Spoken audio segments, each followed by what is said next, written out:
Muito bem, meu povo, este é o segundo vídeo dessa semana e dando continuidade aqui à turnê que Jesus estava fazendo pela Galileia com seus 4 primeiros discípulos, por ele chamado os 4 pescadores, né? Agora pescadores de homens, Simão e André, Tiago e João, ok?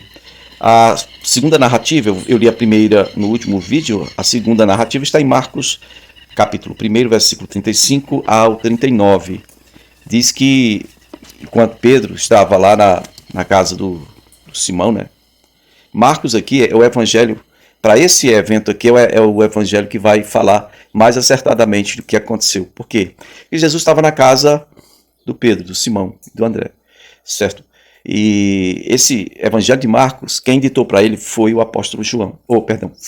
Esse evangelho de Marcos, quem ditou para ele foi o apóstolo Pedro. Marcos, ou João Marcos, era discípulo de Pedro, ok? Pronto. Marcos 1,35 diz que de madrugada, quando ainda estava escuro, Jesus levantou e saiu de casa e foi para um lugar deserto onde ficou orando. Simão e seus companheiros foram procurá-lo e quando o encontraram disseram: "Todos estão te procurando, mestre." Jesus respondeu: "Vamos para outro lugar, para os povoados vizinhos, para que também lá eu pregue." E foi para isso que eu vim. Não foi só para curar, foi para pregar. Então ele percorreu toda a Galileia pregando nas sinagogas e expulsando demônios.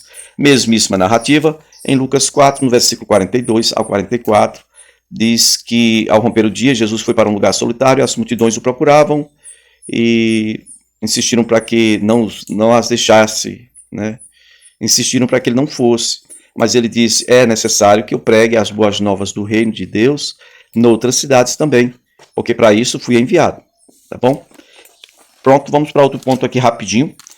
A pregação de Jesus, e logo depois ele tinha a questão da cura, ministração de cura, a cura de um leproso. Essa cura do leproso, ela, veja bem, que coisa mais horrenda acontece aqui. João Batista está preso, Jesus saiu da Judéia, foi para a Galileia, porque temia já que os homens, né, quisessem matá-lo. E aí, esse aqui é o segundo ano do ministério, né, de Jesus. E aí o que acontece? Ele vai curar esse leproso aqui, pede que não fale para ninguém, e o cara sai divulgando. Bom, ele não podia mais entrar em nenhuma das cidades, porque por 2 motivos. Uma, ele não podia entrar publicamente, ele ficava em locais desertos, próximo da entrada da cidade. E as multidões saíam para ir ter com ele. Uma coisa, a questão, as sinagogas, ele inicialmente ensinava nas sinagogas, mas agora não podia mais. Nas sinagogas, geralmente ficavam lá, mas eram os homens, né? Ele ficava junto no local onde ficavam os homens. E agora a multidão de pessoas, homem, menino, mulher, tudo, menina, todo mundo tinha acesso a Jesus. E aí, queriam cura, queriam ouvir Jesus. Bom, os 2 motivos pelos quais ele não podia entrar na cidade. Um era que os chefes das sinagogas, os escribas, os homens da lei, os doutores da lei, não queriam que Jesus fosse mais, desde que ele foi rejeitado em Nazaré. E o outro motivo é que essa multidão que vinha para cima, onde ele estava, não tinha espaço para as pessoas, né? Ele ficava logo ali fora. Tá certo? Vamos lá então ler aqui sobre essa cura de um leproso, que está em Mateus capítulo 8, no versículo 2 ao 4, diz que um leproso aproximou-se dele, adorou e ajoelhou-se diante dele e disse: "Senhor, se quiseres, pode purificar-me." Ó, o cara chega e diz: "Se o Senhor quiser, o Senhor pode me purificar." Aí o Senhor tocou nele. Veja bem, Jesus tocou nele. Versículo 3 diz que Jesus tocou nele. Pela lei, Jesus teria ficado aí impuro, né? Na verdade, Jesus tocou nele, foi purificar, tá ligado? A bênção aqui é maior do que a maldição. O poder de Deus aqui é grande.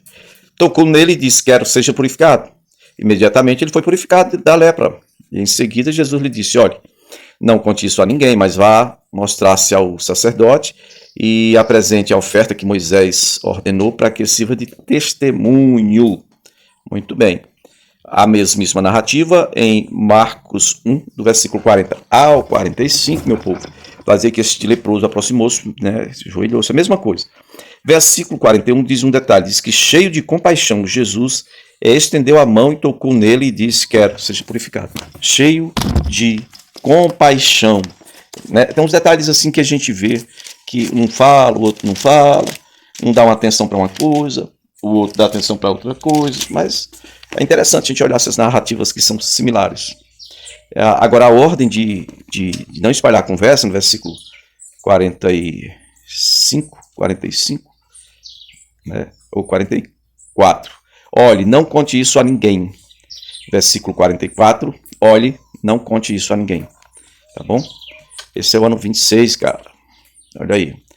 E aí, no versículo 45 diz: ele, porém, saiu e começou a tornar público o fato, espalhando a notícia. Por isso Jesus não podia mais entrar publicamente em nenhuma cidade, mas ficava fora em lugares solitários. Todavia, assim mesmo, vinham a ele gente de todas as partes. Olha aí.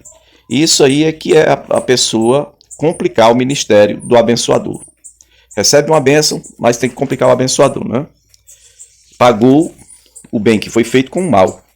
Se Jesus tivesse dito para ele ir dizer: olha, por favor, conte para todo mundo o que eu fiz, talvez ele não tivesse feito isso.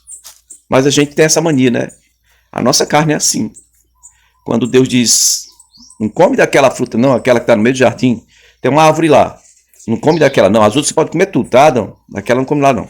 Daquela lá não come, não, tá? Aí o cara vai e come. Aí, na verdade, a gente vê que tem aí essa questão toda de transferência de responsabilidade, mas eu fico me perguntando às vezes se Deus não tivesse colocado inimizade entre o diabo e a mulher. Porque Paulo mesmo diz que quem foi induzido ao erro foi a mulher. Esse é o problema que a gente vê ultimamente. Esse empoderamento da mulher, né? A mulher. Gente, em Deus, nem o homem é maior do que a mulher, nem a mulher é maior do que o homem. Um depende do outro. A mulher precisa de um homem para gerar vida. Ela não é melhor, excessivamente melhor do que um homem pelo fato de gerar um filho. Ela precisa da semente do homem. O homem só nasce se for com uma mulher. Mas a mulher sozinha ela não tem como procriar, gente. E tem tanta coisa que as pessoas estão colocando hoje aí. Eu fico perguntando o seguinte: a minha questão é essa. Na punição que Deus colocou, ele disse que ia colocar inimizade entre o diabo, que é a serpente, e a mulher, entre a descendência do diabo o descendente da mulher, que no caso é Cristo. Eu digo, imagine se não tivesse colocado, porque até hoje, dentro da sentença diz assim: o seu desejo será para o seu esposo e ele te dominará. Ou seja, a mulher foi dada para ser uma auxiliar. Nós vemos no primeiro pecado que ela deixou, né, o nível de função dela, a atribuição dela, e passou por cima. Ela disse: isso aqui eu vou resolver. Pronto, comeu e deu para o homem que babacamente, imbecilmente comeu. Ninguém pode saber por quê, mas ele fez isso. Ele simplesmente pegou e se sujeitou àquilo. Ela tomou a frente. E ele, no caso, era companheiro dela ali, auxiliar dela nesse mal, né? Quando ela devia ser auxiliar dele para o bem e não para o mal. Também outra coisa que nós precisamos compreender aqui. O diabo sabia que a mulher não estava equipada com tudo que Deus tinha colocado para Adão. A mulher não teria como resistir. Por isso ele foi atrás da mulher e não do homem. Então o homem ele não seria convencido pelo diabo, mas por sua mulher amada, o homem é convencido. Que coisa, né? Bom, é só uma reflexãozinha que eu faço aqui. Nem cabia muito na história, mas é só por causa desse homem, que recebeu uma ordem simples. Não faça isso. E ele foi e fez. Né? Aqui, no caso, o primeiro erro foi quem cometeu foi Eva, e Adão se tornou conivente com isso. Né? Ela foi e fez e deu a ele que ele também foi e comeu. Tá bom? Só para você meditar, o que tem em comum entre Eva e Jezabel? Por favor. Vamos voltar para o texto aqui, gente, para a gente não levar muita pedrada. Bom, você que é mulher, irmã, ou que não seja irmã, mulher. Estou lhe atacando, não. Estou falando da realidade bíblica, tá bom? A mulher, ela só recebe louvor a Deus se ela tem um temor de Deus. Provérbios, lá no primeiro capítulo, no finalzinho do primeiro capítulo, diz que a mulher que teme ao Senhor será louvada. O temor do Senhor é isso, você saber as atribuições que Ele te deu e tentar colocar a sua vida para funcionar dentro daquilo que Deus te deu como atribuição. Pois esse cara aqui complicou a vida do Senhor com essa história. O Senhor falou uma coisa simples: por favor, vá lá no templo, tá? Faça só isso. Mas não divulga não que você vai me complicar. O cara saiu e complicou a vida de Jesus, totalmente. A narrativa posterior está em Lucas capítulo 5, né, repetido, do versículo 12 ao 16. Né? O único detalhe que diz é que no versículo 12 diz que o homem estava coberto de lepra. E lepra aqui, irmãos, ouvintes, queridos amigos, lepra aqui não era só lepra, hanseníase, não. Várias doenças eram vistas como lepra, tá? E no versículo 15 diz que as multidões vinham para ouvir Jesus lá fora da cidade onde ele ficava, para ouvirem e para serem curadas de suas doenças. E mais Jesus se retirava para lugares solitários e orava. Jesus saía dali e orava. Ele queria ser perseguido? Ele não queria curar as pessoas? É isso? Jesus é mau agora? Não. É uma questão de prioridade.